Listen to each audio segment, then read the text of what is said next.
Hello, my name's Rob and I'm the Cornish fishmonger, and this is my son Jack. The other Cornish fishmonger. So today we're going to cook this beautiful spaghetti and clam dish, otherwise known as spaghetti vongole. Now tonight we are going to cook with the Manila or the Palourde clams. Now we've chosen these clams because of their beautiful sweet flavour. There are other clams available, but these just work beautifully with the dish.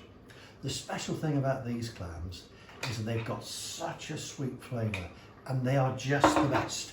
The great thing about this dish is that it's just simple. You can do it in 10 minutes. It takes as long as it does for the spaghetti to cook. We've got some fresh garlic, a little chilli and some fresh chopped parsley. I just love garlic. You can't put too much garlic in this dish. Fresh chopped parsley, just rough chopped, nothing too fancy. And here I've just got a pan of pasta which is cooked perfectly al dente. So a nice drizzle of olive oil. I'm going to put the chilli in and the garlic.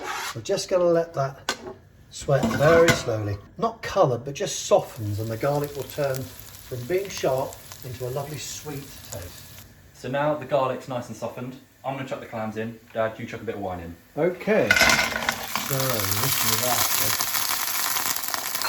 What we've got to do now is pop a lid on, and I'm going to use an upturned frying pan.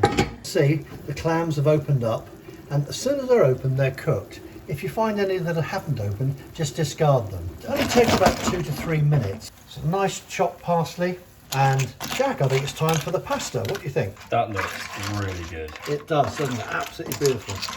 Just add a little drizzle of olive oil. The taste of those clams is beautiful, and there's just a little wisp of chilli, and the garlic and the white wine. It's lovely, absolutely beautiful. Just taste of the sea. Now that's fresh. That's really fresh.